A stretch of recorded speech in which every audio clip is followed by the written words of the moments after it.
ಆತ್ಮೀಯರೇ ನಮಸ್ಕಾರ. ಇವತ್ತು ಸೆಪ್ಟೆಂಬರ್ 10 ವಿಶ್ವ ಆತ್ಮಹತ್ಯೆ ನಿಗ್ರಹ ದಿನಾಚರಣೆ. ಅಂದ್ರೆ ಈ ಆತ್ಮಹತ್ಯೆಯನ್ನ ತಡೆಗಟ್ಟೋದು ಹೇಗೆ ಅನ್ನುವಂತಹ ತಿಳುವಳಿಕೆಯನ್ನ ಜನರಿಗೆ ನೀಡುವಂಥದ್ದು ಮುಖ್ಯ ಅನ್ನುವಂಥದ್ದು. ಈಗ ನಾನು ಒಂದು 12-13 ವರ್ಷದಿಂದ ಈ ಪುಸ್ತಕ ಬರೆದೆ, ಸೋಲುಗಳಿಗೆ ಅಂಜದಿರಿ ಅಂತ. ಈ ಪುಸ್ತಕದಲ್ಲಿ ಒಂದು ಚಾಪ್ಟರ್ನ ನಾನು ಬೇಕಂತ ಇವತ್ತು ಓದ್ತಾ ಇದ್ದೇನೆ. ಯಾಕೆಂದ್ರೆ ಈ ಪುಸ್ತಕದಲ್ಲಿ ಇದೇ ವಿಷಯವಾಗಿ ಬರೆದಿರೋದ್ರಿಂದ ಈ ಮಾಹಿತಿ ತಮ್ಮೆಲ್ಲರಿಗೂ ತಲುಪಲಿ ಅನ್ನೋದು ನನ್ನ ಉದ್ದೇಶ. ಈ ಚಾಪ್ಟರ್ನ ಕೊನೆ ಭಾಗನ ಮೊದಲು ಓದ್ತೇನೆ, ಯಾಕೆಂದ್ರೆ ಈ ಪುಸ್ತಕದಲ್ಲೇ ಬರೆದಿದ್ದೇನೆ ಸೆಪ್ಟೆಂಬರ್ 10 ವಿಶ್ವ ಆತ್ಮಹತ್ಯೆ ನಿಗ್ರಹ ದಿನ ಅಂತ. ಹತಾಶೆ, ವಿಫಲತೆ, ಮಾನಸಿಕ ಖಿನ್ನತೆ ಮುಂತಾದವುಗಳಿಂದ ಜೀವನವೇ ಬೇಡವೆಂದು ಜಿಗುಪ್ಸೆಗೊಂಡ ಮನಸ್ಸು ಆತ್ಮಹತ್ಯೆಯ ಮೊರೆ ಹೋಗುವುದು ಸರಿಯಲ್ಲ. ಜೀವನವನ್ನು ಯೋಗ್ಯ ರೀತಿಯಲ್ಲಿ ಅನುಭವಿಸಲು ಸಾಕಷ್ಟು ದಾರಿಗಳಿವೆ ಎಂಬ ಸಂದೇಶವನ್ನು ಸಾರಲು ವಿಶ್ವ ಆತ್ಮಹತ್ಯೆ ನಿಗ್ರಹ ದಿನವನ್ನ ಆಚರಿಸಲಾಗುತ್ತೆ. 2006ರಲ್ಲಿ ನಾನು ಈ ಪುಸ್ತಕ ಬರೆದ ಸಂದರ್ಭದಲ್ಲಿ ಘೋಷವಾಕ್ಯ ಏನಾಗಿತ್ತು ಅಂದ್ರೆ, ಜೀವ ನೀನು ಅತ್ಯಮೂಲ್ಯ ಅನ್ನುವಂಥದ್ದು ಆಗಿತ್ತು. Life you are worth it ಅಂತ. ನಕಾರಾತ್ಮಕ ಒಳಾರ್ಥವನ್ನು ಹೊಂದಿರುವ ಆತ್ಮಹತ್ಯೆ ಎಂಬ ಪದದ ಬಗ್ಗೆ ಹೆಚ್ಚು ಪ್ರಾಮುಖ್ಯ ನೀಡದಂತೆ ಜಾಗೃತಿ ಮೂಡಿಸುವ ಪ್ರಯತ್ನ ಇದಾಗಿದೆ.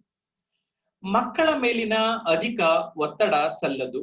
ಉಪಾಧ್ಯಾಯರು ನಿಮ್ಮ ತಂದೆ ತಾಯಿಯನ್ನು ಕರೆತನ್ನಿ ಎಂದರೆ ಕೆಲವು ಮಕ್ಕಳು ಆತ್ಮಹತ್ಯೆಗೆ ನೇಣಿಗೆ ಶರಣಾಗ್ತಾ ಇದ್ದಾರೆ.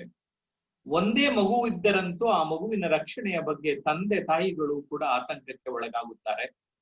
ಶಾಲಾ ಕಾಲೇಜಿನ ಆಡಳಿತದವರು ಸಹ ವಿದ್ಯಾರ್ಥಿಗಳೊಂದಿಗೆ ಸಮಾಲೋಚನೆ, ಸಂವಾದ, ವೈಯಕ್ತಿಕ ಗಮನ ನೀಡುವುದರಿಂದ ಮನೋಭಾವವನ್ನು ಅರಿಯಲು ಸಾಧ್ಯವಾಗುತ್ತದೆ. ಹದಿಹರೆಯದ ಯುವಜನರಲ್ಲಿ ಹೀಗೆ ಬಂದು ಹಾಗೆ ಹೋಗುವ ಕಷ್ಟಗಳಿಗೆ ಜೀವನವನ್ನೇ ಬಲಿ ಕೊಡಲು ಮುಂದಾಗುವುದು ಸಹ ಆತ್ಮವಿಶ್ವಾಸದ ಕೊರತೆಯಿಂದಲೇ. ತಂದೆ ತಾಯಿಗಳು ತಮ್ಮನ್ನು ಅರ್ಥ ಮಾಡಿಕೊಳ್ಳುವುದಿಲ್ಲ ಎಂಬುದು ಇಂಥವರ ದೂರು. ಹದಿಹರೆಯದಲ್ಲಿ ತಂದೆ ತಾಯಿಗಳ ಮಾತಿಗಿಂತ ಸ್ನೇಹಿತರ ಮಾತೇ ವೇದವಾಕ್ಯವಾಗಿರುತ್ತದೆ. ಆದುದರಿಂದಲೇ ಬೆಳೆದು ನಿಂತ ಮಕ್ಕಳನ್ನು ಸ್ನೇಹಿತರಂತೆ ಕಾಣಬೇಕೆಂದು ಹೇಳುವುದು. ಸಾಮೂಹಿಕ ಆತ್ಮಹತ್ಯೆ. ತಾಯಿ ಮಕ್ಕಳೊಂದಿಗೆ ಆತ್ಮಹತ್ಯೆ ಮಾಡಿಕೊಳ್ಳುವ ಪ್ರವೃತ್ತಿ ಕೂಡ ಕೆಲವೊಂದು ಕಡೆ ನಾವು ಗಮನಿಸ್ತೇವೆ. ಕೆಲವೊಮ್ಮೆ ತಾಯಿ ಸಾವನ್ನಪ್ಪಿ ಮಕ್ಕಳು ಯಾತನೆಯನ್ನ ಅನುಭವಿಸುತ್ತಾರೆ, ಅಥವಾ ಮಕ್ಕಳು ಹಸುನಿಗೆ ತಾಯಿ ಬದುಕಿದಾಗ ನಿರ್ಮಾಣವಾಗುವ ಸನ್ನಿವೇಶ ಕರುಣಾಜನಕ. ಯಾಕೆ ನಾನು ಚಿಕ್ಕನ್ನಲ್ಲಿ ಕೆಲವು ಇಂಥ ಘಟನೆಗಳನ್ನ ಗಮನಿಸಿದ್ದೇನೆ. ತಾವು ಸಾಯೋದ್ರದ ಜೊತೆಗೆ 2-3 ಮಕ್ಕಳಿದ್ರೆ ಅವನು ಕರ್ಕೊಂಡು ಹೋಗಿ ಬಾವಿಗೆ ಬೀಳ್ತಾ ಇದ್ರು. ಇಂತಹ ಕೆಲಸಕ್ಕೆ ಕೈ ಹಾಕಬಾರದು. ಸೋತು ನೀನೊಂದಾಗ ಅಳುಕದಿರು ಎದೆಗುಂದಿ, ಇದೆ ಕಡಲು ಇದೆ ಬಯಲು ಗಿರಿ ಕಣಿವೆ 100, ಇದರ ಹಾಸರೆ ಪಡೆಯೋ ನಲಿಯೋ ಮನ ಬಂದಂತೆ ಅಟ್ಟು ನೀ ದುಮ್ಮಾನ ಮುದ್ದು ರಾಮ ಅಂತ ಕೆ.ಸಿ. ಶಿವಪ್ಪ ಹೇಳಿದ್ದಾರೆ. Attempt may be a failure, but there should not be a failure of an attempt ಅನ್ನೋ ಪದನ ನಾನು ಯಾವಾಗ್ಲೂ ಹೇಳ್ತಾ ಇರ್ತೇನೆ. ಅದನ್ನ ಈ ಪುಸ್ತಕದಲ್ಲಿ ದಾಖಲಿಸಿದ್ದೇನೆ. ಈಗ ನಾನು ಇದು ಕೊನೆಯ ಭಾಗನ ಓದಿದ್ದೆ ಆ ಚಾಪ್ಟರ್ದು. ಈಗ ಚಾಪ್ಟರ್ ಆರಂಭ. ಆತ್ಮಹತ್ಯೆ ಸಮಸ್ಯೆಗೆ ಪರಿಹಾರವಲ್ಲ.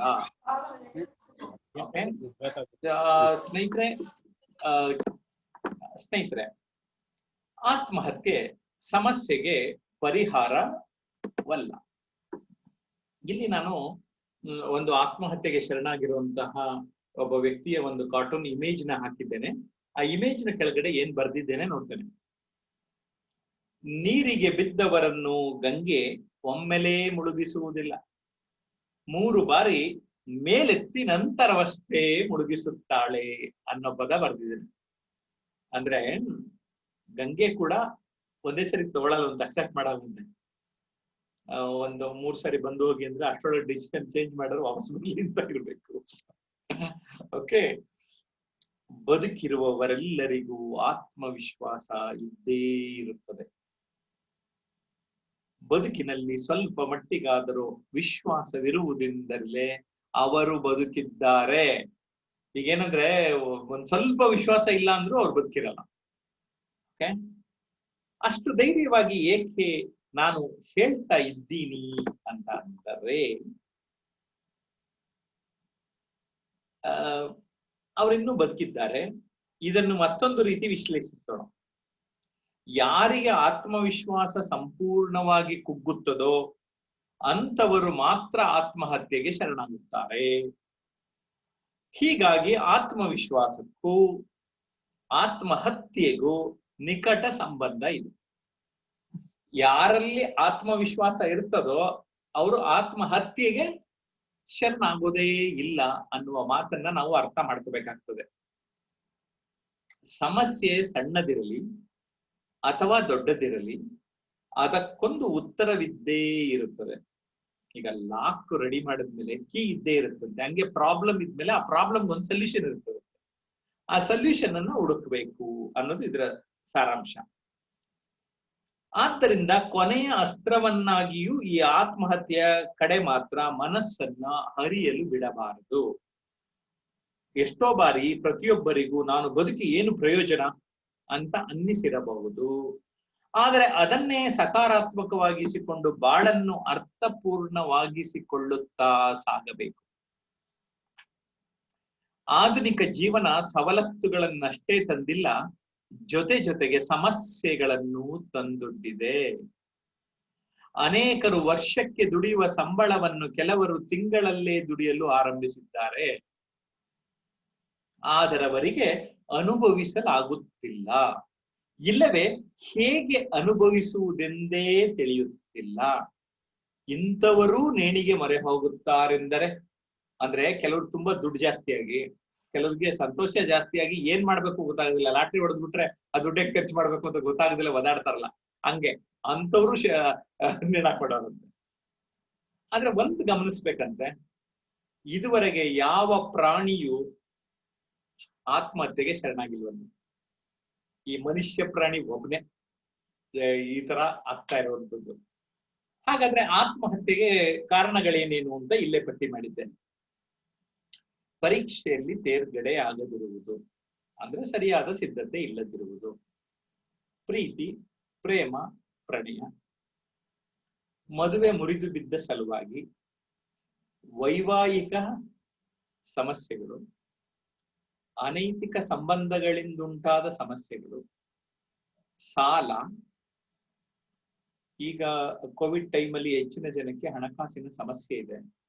ಅದನ್ನ ನಿಭಾಯಿಸೋದಕ್ಕೆ ಸರ್ಕಾರ ಎಷ್ಟೇ ನೆರವು ನೀಡಿದ್ರು ಅಲ್ಲೆಲ್ಲೋ ಕೆಲವು ಗೊಂದಲಗಳಿರ್ತದೆ.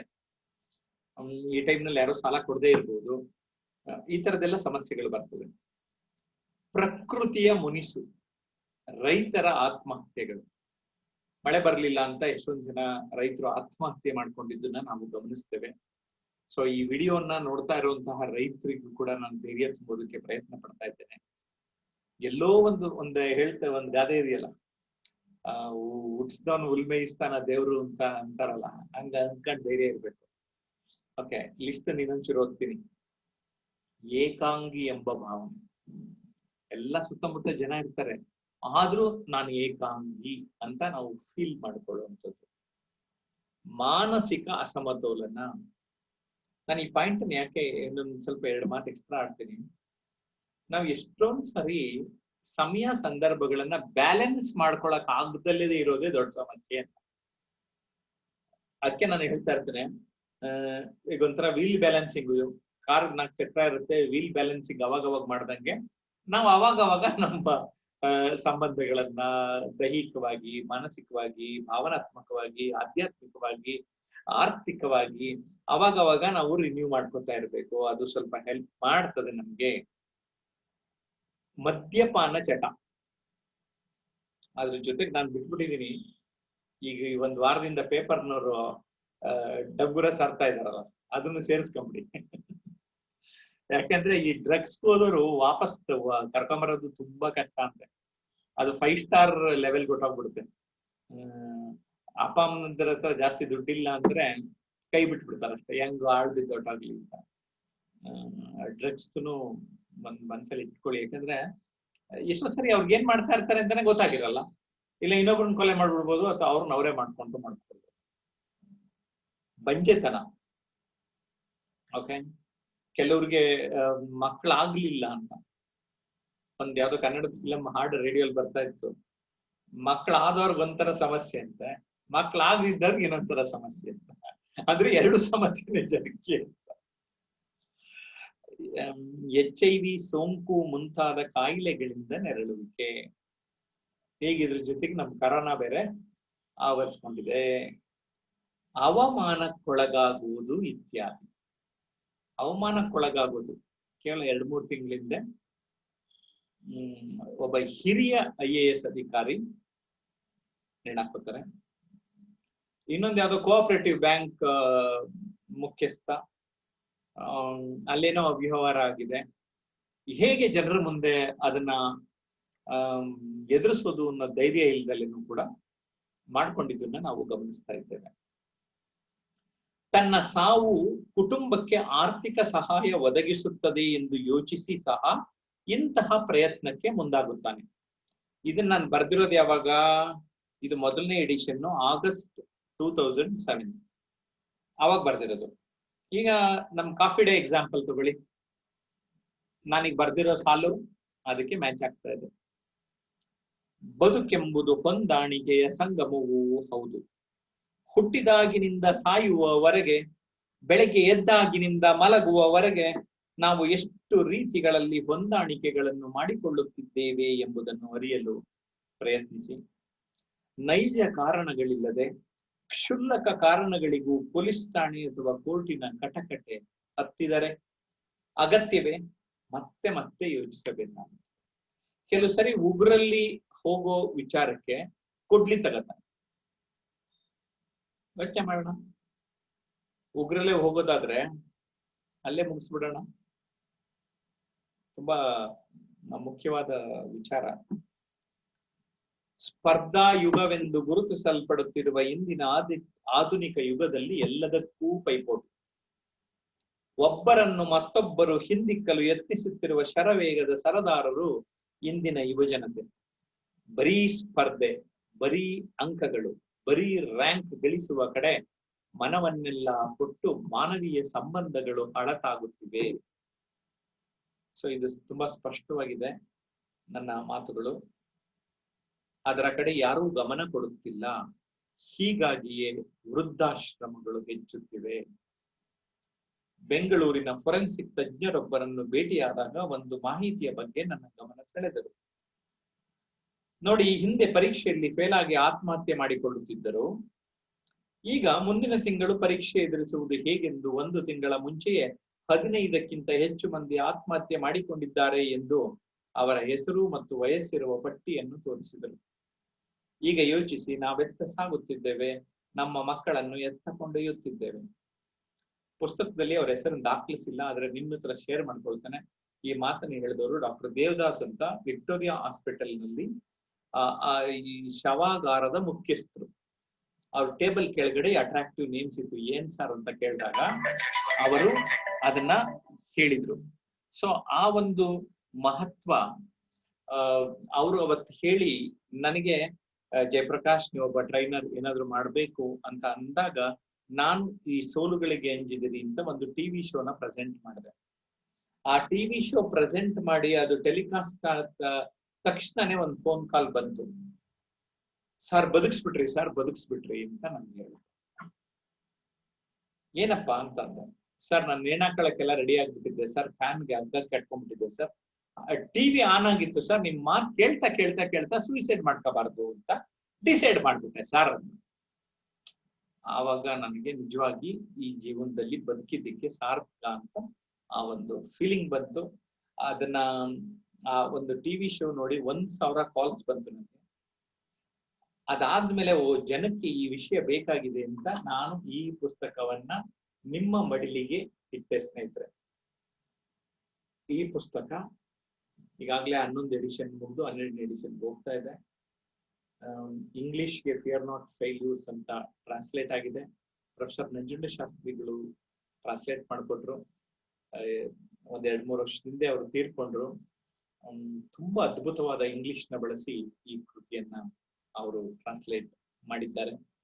ಇದನ್ನ ಯಾಕೆ ಬ್ಯಾಕ್ ಗ್ರೌಂಡ್ ಹೇಳಿದೆ ಅಂದ್ರೆ, ನಾನು ಆ ಸಂದರ್ಭದಲ್ಲಿ ಅವ್ರ ಹೆಸರನ್ನ ಬರೆದಿರ್ಲಿಲ್ಲ. ನಾನು ವಿನಾಕಾರಣ ಆತ್ಮಹತ್ಯೆ ಮಾಡಿಕೊಳ್ಳುವವರ ಸಂಖ್ಯೆ ಏರುತ್ತಿದೆ. ಸಿಲಿಕಾನ್ ನಗರ, ಉದ್ಯಾನ ನಗರ, ಪಬ್ಗಳ ನಗರ, ಬಯೋಟೆಕ್ನಾಲಜಿ ನಗರ ಮುಂತಾದ ಅನೇಕ ವಿಶೇಷಣಗಳಿರುವ ಬೆಂಗಳೂರು ಆತ್ಮಹತ್ಯಾ ನಗರಿ ಅಂತ ಕೂಡ ಗುರುತಿಸಲ್ಪಡ್ತಾ ಇದೆ. ಇದು ನಾನು 2007 ಅಲ್ಲಿ ಹೇಳ್ತಾ ಇರೋದು. ಓಕೆ, ಆತ್ಮಹತ್ಯೆಗೆ ಕಾರಣವಾಗುವ ಮನೋಬೇನೆಯನ್ನು ಹೋಗಲಾಡಿಸಲು ಈಗ ಮನದ ಮಾತು ಕೇಳುವವರು ಬೇಕಾಗಿದ್ದಾರೆ. ವಿಶ್ವ ಆರೋಗ್ಯ ಸಂಸ್ಥೆಯ ಪ್ರಕಾರ 2080ರ ವೇಳೆಗೆ ಸಾಯುವವರ ಪೈಕಿ ಅರ್ಧದಷ್ಟು ಮಂದಿ ಆತ್ಮಹತ್ಯೆ ಮಾಡಿಕೊಳ್ಳಲಿದ್ದಾರೆ. ಓಕೆ, ನಾನು ಇವತ್ತಿನ ಪೇಪರ್ ಟೈಮ್ಸ್ ಆಫ್ ಇಂಡಿಯಾನಲ್ಲಿ ಒಂದ್ ಸಾಲ್ ಬಂದಿದೆ, ಇದು ಕನೆಕ್ಟೆಡ್ ಆಗಿರೋದ್ರಿಂದ ಇಲ್ಲೇ ಪ್ರಸ್ತಾಪ ಮಾಡ್ತೀನಿ. According to the World Health Organization, every year around 8 lakh people commit suicide, and there is a staggering number of those who attempt to take their life but do not succeed. Suicide is the second leading cause of death among 15 to 29-year-olds globally. 15ನೇ ವಯಸ್ಸಿಂದ 29 ವಯಸ್ಸಿನೊಳಗಡೆ ಹೆಚ್ಚು ಸಾಯ್ತಾ ಇದ್ದಾರೆ ಅಂತ world Health organisation report ಅನ್ನ ಈ ಒಂದು article ನಲ್ಲಿ ನಾನು ಗಮನಿಸಿದೆ. ಇವತ್ತಿನ ಪೇಪರ್ ನಲ್ಲಿ you can bring hope back in your life ಅಂತ ಒಂದು ಆರ್ಟಿಕಲ್ ತುಂಬಾ ಚೆನ್ನಾಗಿ ಬರೆದಿದ್ದಾರೆ ಪುಲ್ಕಿತ್ ಶರ್ಮಾ ಅಂತ.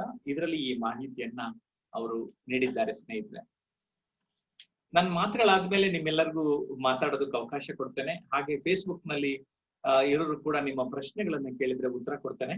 ಇಲ್ಲಿರುವವರು ನೇರವಾಗಿ ನನ್ನ ಪ್ರಶ್ನೆ ಕೇಳಬಹುದು, ಉತ್ತರ ನೀಡುತ್ತೇನೆ. ಇನ್ನೊಂದ್ 2 ಪುಟ ಓದಿದ ಮೇಲೆ ಈ ಒಂದು ಪ್ರಕ್ರಿಯೆ ನಡೆಯುತ್ತೆ. ಓಕೆ, ನನ್ಗೆ ಈ 2000 ಇದನ್ನ ನೋಡಿದಾಗ ನನ್ಗೆ ಒಂಥರ ತುಂಬಾ ಟೆನ್ಷನ್ ಆಯ್ತು. ಆಕ್ಚುಲಿ ಈ ಬುಕ್ ಬರೆಯಕ್ಕೆ ಒನ್ ಆಫ್ ದಿ ರೀಸನ್ ಕೂಡ ಅದೇನೆ. ಅಲ್ರಿ 2008 ಸಾಯೋರಲ್ಲಿ 50% ಸೂಸೈಡ್ ಮಾಡ್ಕೊಂಡು ಸಾಯ್ತಾರ ಅಂತಲ್ರಿ. ಅಂದ್ರೆ ಹೆಂಗ್ ಪ್ರೊಜೆಕ್ಟ್ ಮಾಡಿದ್ದಾರೆ ನೋಡಿ, ಅಂದ್ರೆ ಯಾವ ತರ ಕಡೆಗೆ ನಾವು ಸಾಕ್ತಾ ಇದ್ದೇವೆ ನೋಡಿ. ಹಾಗಾಗಿ ಇದು ಇವತ್ತು ತುಂಬಾ ಇದು ಇಂಪಾರ್ಟೆಂಟ್ ವಿಷಯ ಅಂತ ನಾನು ಲೈವ್ ನಲ್ಲಿ ತಮ್ಮ ಜೊತೆ ಕಾಣಿಸ್ಕೊಂಡಿದ್ದೇನೆ, ಚರ್ಚೆ ಮಾಡ್ತಾ ಇದ್ದೇನೆ. ಭಾವನಾತ್ಮಕ ಸಂವೇದನೆಗಳಿಗೆ ಸ್ಪಂದಿಸುವುದೇ ಕೌನ್ಸಿಲಿಂಗ್ ನ ಕಾಯಕ. ಲೇ ಕೌನ್ಸಿಲರ್ಗಳು ಜನರನ್ನು ಹಾದಿ ತಪ್ಪಿಸುವುದಿಲ್ಲ. ಸಾಮಾನ್ಯವಾಗಿ ಕೌನ್ಸಿಲಿಂಗ್ ಅಂತ ಏನಿದೆ, ನಾವು ಸಾಯೋ ಮನ್ಸ್ ಮಾಡೋ ಬದಲು ಕೌನ್ಸಿಲರ್ ನ ಕಾಂಟ್ಯಾಕ್ಟ್ ಮಾಡಿದ್ರೆ, ಒಬ್ಬ ಸಲಹೆ ಕೇಳೋರ್ನ ಕಾಂಟ್ಯಾಕ್ಟ್ ಮಾಡಿದ್ರೆ, ನಿಮ್ಗಲ್ಲಿ ವಿಶ್ವಾಸ ಇರೋರ್ನ ಸಂಪರ್ಕ ಮಾಡಿದ್ರೆ ಅವರ ಜೀವ ಉಳಿಯುತ್ತೆ. ಸೊ ಅಂತ ಮನಸ್ಥಿತಿ ಇರೋರು ತಮ್ಮ ಸಂಬಂಧಿಗಳಲ್ಲೋ ಅಥವಾ ನಿಜವಾಗಿ ಕೌನ್ಸಿಲರ್ನೇ ಕಾಂಟ್ಯಾಕ್ಟ್ ಮಾಡೋದು ತುಂಬಾ ಒಳ್ಳೇದು ಅಂತ ನನ್ಗೆ ಅನ್ನಿಸ್ತಾ ಇದೆ. ಯಾಕೆಂದ್ರೆ ಈ ಕೊರೋನಾ ಟೈಮಲ್ಲಿ ನಾನು ಯೂಟ್ಯೂಬ್ ನಲ್ಲಿ ಕೆಲವು ಸೈಕಾಲಜಿಸ್ಟ್ ನ ಇಂಟರ್ವ್ಯೂ ಮಾಡಿದ್ದೆ. ಅವ್ರ ಫೋನ್ ನಂಬರ್ ಕೇಳ್ಕೊಂಡು ಸುಮಾರು ಜನ ಕಾಲ್ ಮಾಡ್ತಾ ಇದ್ರು ನನಗೆ. ಸರ್ ಅವ್ರ ನಂಬರ್ ಇದೆಯಾ ಸರ್? ಎಲ್ಲ psychological case, mentally disturbed case, corona ಇಂದ. ಇವಾಗ ನೋಡಿ ಬರ್ತಾ ಬರ್ತಾ ಕರೋನಾ, ಅಯ್ಯೋ ಕರೋನಾನ ನಮ್ಮ ಮನೆ ಪಕ್ಕದ ಮನೆ ಕರೀನಾ ತರನೇ ಅಂತ ಅದು ನಂಗೆ ಹೋಗ್ತದೆ. ಆದ್ರೆ ಆರಂಭದಲ್ಲಿ 15-20 ದಿನ ಏನಾಗೋಗಿತ್ತು, ಕರೋನಾ ಕರೋನಾ, ಆಮೇಲೆ ಕರೋನಾ ಕರೋನಾ ಕರೋನಾ, ಈಗ ಕರೋನಾನ ಅನ್ನೋ ಲೆವೆಲ್ಗೆ ಬರ್ತಾ ಇದೆ. ಅಷ್ಟೇ ಲೈಫು ಕೂಡ ಅಷ್ಟೇ ಎದ್ರುಕೊಂಡಷ್ಟು ಎದುರಿಸುತ್ತೆ. ಓಕೆ, ಸೊ ಇಲ್ಲಿ ಏನಕ್ಕೆ ಹೇಳ್ತಾ ಇದ್ದೀನಿ ಅಂದ್ರೆ, ಕೌನ್ಸಿಲಿಂಗ್ ತುಂಬಾ ಇಂಪಾರ್ಟೆಂಟ್ ರೋಲ್ ನ ಪ್ಲೇ ಮಾಡುತ್ತೆ. ಕೌನ್ಸಿಲರ್ಸ್ ತುಂಬಾ ಇಂಪಾರ್ಟೆಂಟ್ ರೋಲ್ ನ ಪ್ಲೇ ಮಾಡ್ತಾರೆ. ಓಕೆ, ಈ ಕೌನ್ಸಿಲರ್ಗಳು ಜನರನ್ನ ಹಾದಿ ತಪ್ಪಿಸುವುದಿಲ್ಲ. ದುಡ್ಡು ಮಾಡುವುದು ತಮ್ಮ ಉಮೇದು ಅಲ್ಲ, ತಲೆಗೆ ಹತ್ತದ ಹೋದು, ಯುವಕರ ಸಮಸ್ಯೆಗಳು, ಡ್ರಗ್ಸ್ ಚಾಳಿ, ತರಹೇವಾರಿ ಭಾವನಾತ್ಮಕ ಸಮಸ್ಯೆ ಇರುವವರು ಈ ಕೇಂದ್ರದ ಕದವನ್ನ ತಟ್ಟಿದರೆ ಒಳ್ಳೆಯವರು. ಸಾಮಾನ್ಯ ಮನುಷ್ಯರು ಮತ್ತು ಮನಃಶಾಸ್ತ್ರಜ್ಞರ ನಡುವೆ ಸೇತುವಾಗಿ ಇವರು ಕೆಲಸ ಮಾಡ್ತಾರೆ. ಏಕೆಂದರೆ ಅನೇಕ ಸಮಸ್ಯೆಗಳು ಮನೋವೈದ್ಯರಲ್ಲಿಗೆ ಹೋಗುವಷ್ಟು ಗಂಭೀರವಾಗುವುದಿಲ್ಲ. ಸಣ್ಣ ಪುಟ್ಟ ವಿಚಾರಗಳನ್ನೇ ದೊಡ್ಡದು ಮಾಡಿಕೊಂಡು ಬಾಳಿನಲ್ಲಿ ಹೆಚ್ಚು ಕಂದಕಗಳನ್ನು ರೂಪಿಸಿಕೊಳ್ಳುತ್ತಿದ್ದೇವೆ. ಮುಖ್ಯಮಂತ್ರಿ ಎಚ್.ಡಿ. ಕುಮಾರಸ್ವಾಮಿ ಅವರು ಕಾಲೇಜು ವಿದ್ಯಾರ್ಥಿಗಳನ್ನು ಭೇಟಿ ಮಾಡಿದ ಸಂದರ್ಭದಲ್ಲಿ ಆಡುತ್ತಿರುವ ಕೆಲವು ಮಾತುಗಳು ಈ ಪುಸ್ತಕದ ಆಶಯವನ್ನೇ ಹೋಲುತ್ತಿವೆ. ಅಂದ್ರೆ ಅದೇ ಸಂದರ್ಭದಲ್ಲಿ ನಾನು ಪುಸ್ತಕ ಬರೆಯೋ ಟೈಮ್ ನಲ್ಲಿ ಕುಮಾರಸ್ವಾಮಿ ಅವರು ಕೆಲವು ಮಾತುಗಳನ್ನ ಆಡಿದ್ರು. ಅದಾದ ನಂತರ ಏನಾಯ್ತು, ಒಂದ್ 5-6 ವರ್ಷ ಆದ್ಮೇಲೆ ಅವ್ರನ್ನ ವೈಯಕ್ತಿಕವಾಗಿ ಭೇಟಿ ಮಾಡಿದಾಗ ಈ ಪುಸ್ತಕದ ಬಗ್ಗೆ ಅವ್ರಿಗೆ ಮಾಹಿತಿ ನೀಡಿದಾಗ ಅವ್ರ ಕಾರ್ನಲ್ಲೇ ಪುಸ್ತಕ ಇಟ್ಕೊಂಡು ಬಿಡುವಾಗಿದ್ದಾಗೆಲ್ಲ ಓದಿದ್ರು ಅಂತ ಅವ್ರ ಪಕ್ಕದಲ್ಲಿ ಕೂತ್ಕೊಂಡಿದ್ದವ್ರೊಬ್ರು ಫೋನ್ ಮಾಡಿ ನನಗೆ ಹೇಳಿದ್ರು, ಸಾರ್ ನಮ್ CM ನಿಮ್ ಪುಸ್ತಕ ಅವ್ರ ಕಾರಲ್ಲೇ ಇಟ್ಕೊಂಡವ್ರೆ ಸಾರ್, ಫ್ರೀ ಆಗಿದ್ದಾಗೆಲ್ಲ ಓದ್ತಾರೆ ಅಂತ. ಆಮೇಲೆ ಮತ್ತು ಸಂತೋಷ ಏನು ಅಂದ್ರೆ H.D. ದೇವೇಗೌಡರು ನನ್ನ ಪ್ಯಾಲೇಸ್ ಗ್ರೌಂಡ್ ಅಲ್ಲಿ ಬುಕ್ ಸ್ಟಾಲ್ ಇಟ್ಟಿದ್ದಾಗ ನಾಗಮ್ಮ ಫೌಂಡೇಶನ್ ಇಂದ ನಮ್ ಸ್ಟಾಲಿಗೆ ಬಂದು ಅರ್ಧ ಗಂಟೆ ನನ್ನ ಪುಸ್ತಕ ಎಲ್ಲ ನೋಡ್ಕೊಂಡು ವಿಚಾರಿಸ್ಕೊಂಡು ತಗೊಂಡು ಮಾತಾಡ್ಕೊಂಡು ಓದ್. ಜೊತೆಗೆ ಅವ್ರವ್ರ ಕಡೆಯವರು ಅನ್ನೋ ಒಂದು ಬಾಂಧವ್ಯ ಬೇರೆ. ಅರ್ಧ ಗಂಟೆ ಕುಮಾರಸ್ವಾಮಿ ಅವ್ರ ಜೊತೆ ಒಂದ್ 15-20 ನಿಮಿಷ ಅವರ ಮನೆಯಲ್ಲೇ ಮಾತಾಡಿದ್ದೆ. ದೇವೇಗೌಡರು ಪ್ಯಾಲೇಸ್ ಗ್ರೌಂಡ್ಸ್ ಅಲ್ಲಿ ಬಂದಾಗ ಪ್ರಸ್ತಾಪ ಮಾಡಿದ್ರು. ಆದ್ರೆ ನನಗೆ ಇಲ್ಲಿ ಈ ಪುಸ್ತಕದಲ್ಲಿ ಅವ್ರ ಹೆಸರು ಬರ್ದಿರೋದೇ ಗೊತ್ತಿಲ್ಲ. ಇವತ್ತು ನಾನು ನೆನ್ಸ್ಕೊತಾ ಇದ್ದೀನಿ. ಸೊ ನಿಮ್ ಜೊತೆ ಅಡಿಷನಲ್ ಆಗಿ ಇನ್ಫಾರ್ಮೇಶನ್ ಶೇರ್ ಮಾಡ್ತಾ ಇದ್ದೇನೆ. ಓಕೆ, ನನ್ನೆನ್ನೇ ನೋಡಿ ನಾನೇನು ವಿದ್ಯಾರ್ಥಿ ದಿಸೆಯಲ್ಲಿ ಪ್ರತಿಭಾವಂತನಾಗಿರಲಿಲ್ಲ ಅಂತ ಕುಮಾರಸ್ವಾಮಿ ಅವರು ಹೇಳ್ಕೊಂಡಿದ್ದಾರೆ. ಆವರೇಜ್ ಸ್ಟೂಡೆಂಟ್ ಆಗಿದ್ದೆ. ವಿದ್ಯೆಯಲ್ಲಿ ಹಿನ್ನಡೆಯಾದ ಮಾತ್ರಕ್ಕೆ ಬದುಕಲ್ಲಿ ಸಾಧನೆ ಮಾಡಲು ತೊಂದರೆ ಆಗುತ್ತದೆ ಎಂಬುದು ಅಷ್ಟು ಸರಿಯಲ್ಲ ಅಂತ ಅವ್ರು ಹೇಳವ್ರೆ. ಅದು ನಾನು 200% ಸತ್ಯ ಅಂತ ಹೇಳಿ. ಗುರಿ ಸಾಧಿಸುವ ಮನಸ್ಸು ಮುಖ್ಯ. ಕಡಿಮೆ ಅಂಕ ಬಂದಿದೆ ಎಂದು ಆತ್ಮಹತ್ಯೆ ಮಾಡಿಕೊಳ್ಳುವಂತ ಮನೋಭಾವ ಬೆಳೆಸಿಕೊಳ್ಳಬೇಡಿ ಎನ್ನುವ ಕಿವಿ ಮಾತು ಹೇಳುತ್ತಿದ್ದಾರೆ. ಓಕೆ, ಇನ್ನೊಂದೇ ಒಂದು ಪುಟ ಓದ್ಬಿಟ್ಟು ನಿಮ್ಮ ಪ್ರಶ್ನೆಗಳು, ಅನಿಸಿಕೆಗಳು, ಅಭಿಪ್ರಾಯಗಳಿಗೆ ಬರ್ತಾನೆ. ಫೇಸ್ಬುಕ್ ನಲ್ಲಿರೋರು ಕೂಡ ಕಮೆಂಟ್ ಮಾಡಿದ್ರೆ ನಾನು ಅದನ್ನ ರಿಪ್ಲೈ ಮಾಡ್ತೇನೆ. ಯಾವುದೇ ತರದ ಪ್ರಶ್ನೆಗಳು ಆತ್ಮವಿಶ್ವಾಸಕ್ಕೆ ಸಂಬಂಧಪಟ್ಟಿದ್ದು, ಉದಾಹರಣೆಗೆ ನೋಡಿ ಆತ್ಮವಿಶ್ವಾಸದ ಮೇಲೆನೆ ಒಂದು ಆಡಿಯೋ ಮಾಡಿದ್ದೆ.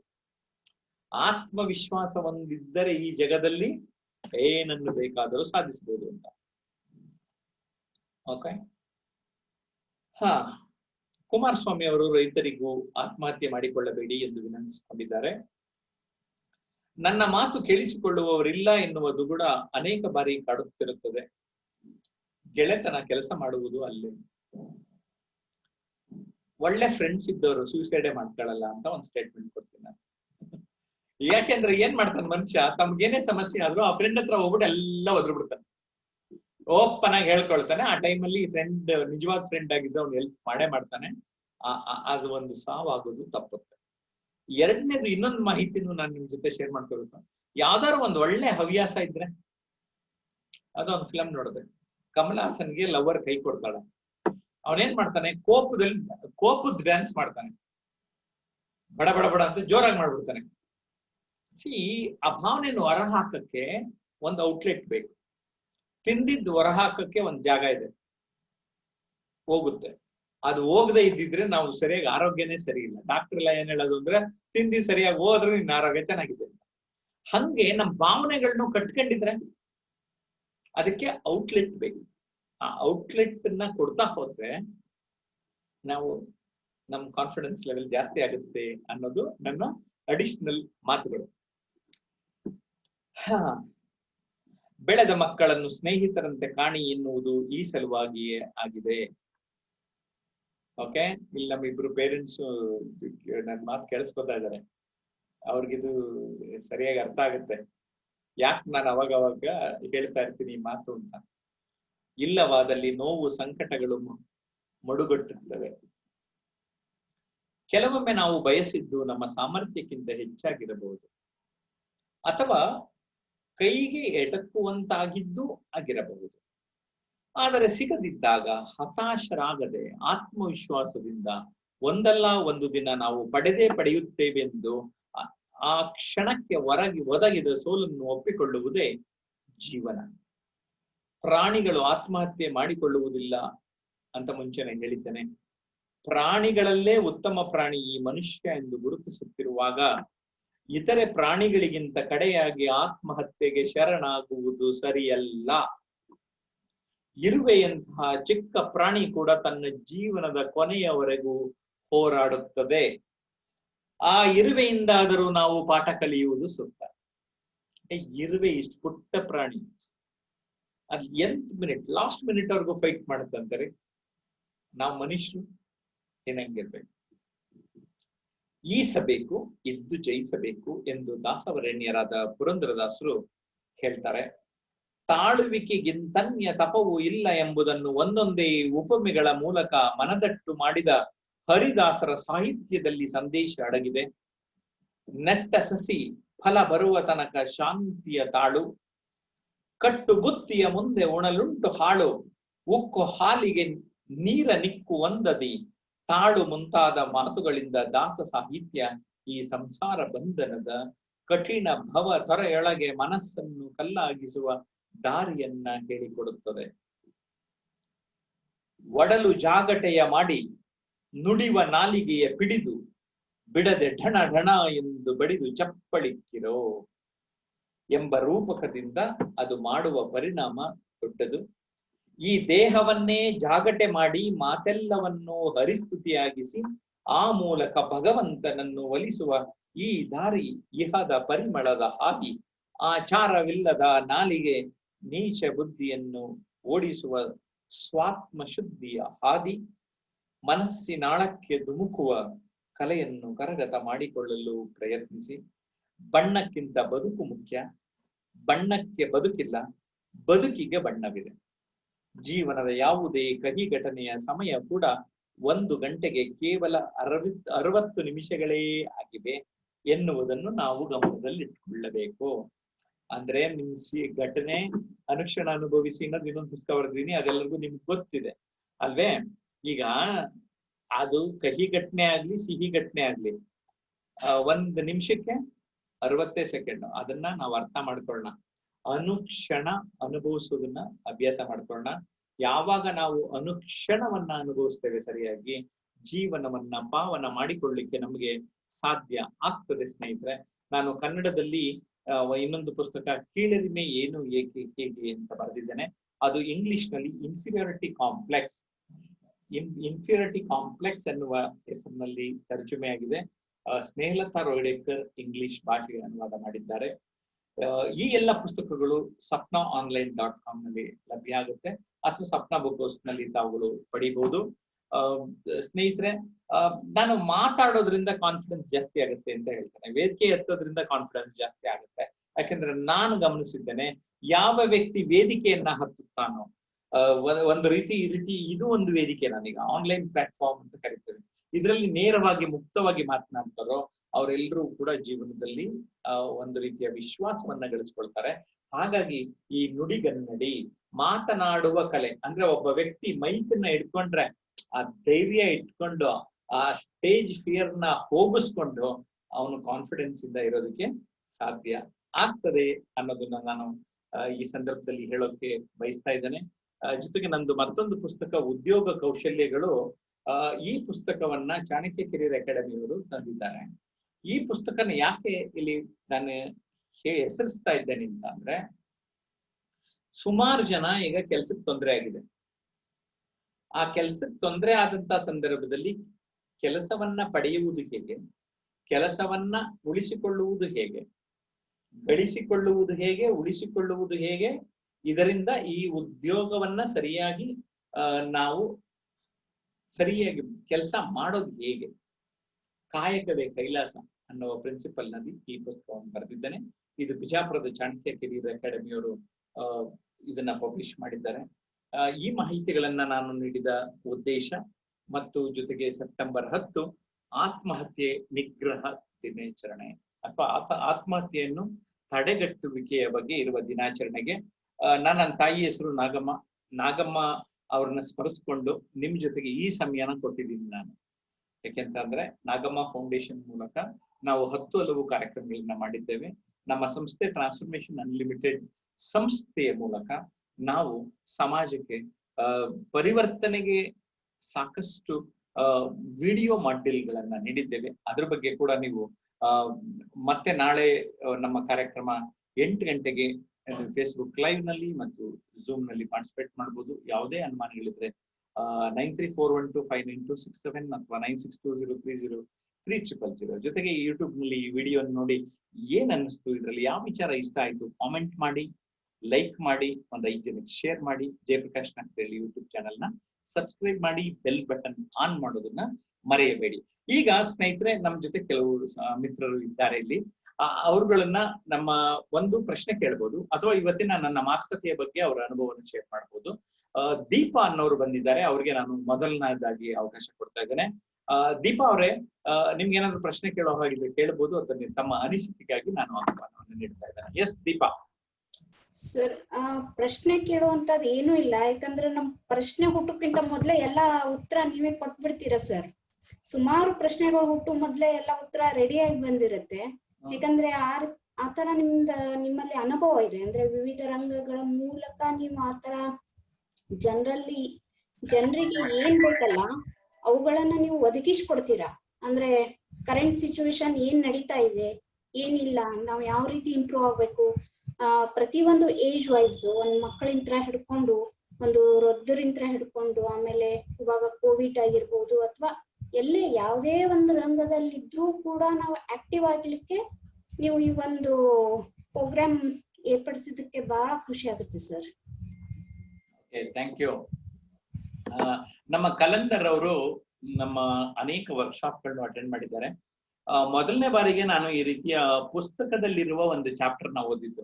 ಅವ್ರಿಗೆ ನನ್ನ ಬೇರೆ ವರ್ಷೆ ಗೊತ್ತಾಯ್ತು. ಅವ್ರಿಗೆ ನಾನೇ ಬರ್ದಿದ್ದನ್ನ ನಾನು ಓದಿ ಹೇಳಿದ್ದು. ಸರ್, ಏನು what is that change you have observed Mister Kalandar? Sir, ತಾವು ಬರ್ದು ಏನು ಓದಿದಿರಲ್ಲ ಇವಾಗ, ಆತ್ಮಹತ್ಯೆಗೆ ಕಾರಣಗಳಾದವನ್ನ ಬಹಳ ಚೆನ್ನಾಗಿ ಹೇಳಿದಿರ ಸರ್. ತಾವು ಬಹಳ ಒಂದೊಂದಾಗಿ ಗುರುತಿಸಿದಿರಾ, ಯಾಕೆ ಕಾರಣ ಆಗುತ್ತೆ ಅನ್ನೋದು ಬಹಳ ಹೇಳಿದಿರ, ಬಹಳ ಚೆನ್ನಾಗಿ ಹೇಳಿದಿರ ಸರ್ ನೀವು.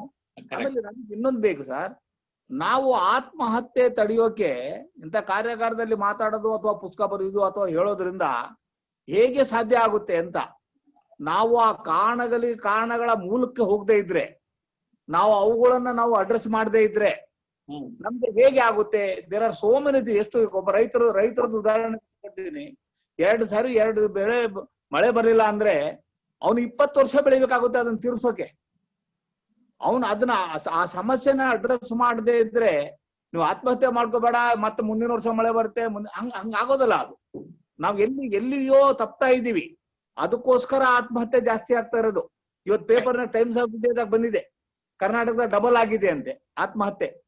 ನಾವು ದೇಶದಲ್ಲಿ 2ನೇರಂತೆ, ಮಹಾರಾಷ್ಟ್ರ ಆದ್ಮೇಲೆ ನಮ್ದೇ ಅಂತೆ. ಇದು ಒಂದೇ ಕಾರಣ ಅಲ್ಲ, ಇದು ಆತ್ಮಹತ್ಯೆ ಕಾರಣ ಅಂತ ಹೇಳಿದ್ರೆ ಡ್ರಗ್ಸ್ ಕಾರಣ ಇದೆ, ಆರ್ಥಿಕ ಕಾರಣ ಇದೆ, ಕುಡಿತದ ಕಾರಣ ಇದೆ, ವ್ಯಸನ ಕಾರಣ ಇದೆ, ಹಣ ಕಾರಣ ಇದೆ, ಮರ್ಯಾದೆ ಕಾರಣ ಇದೆ, ಮಾನ ಕಾರಣ ಇದೆ.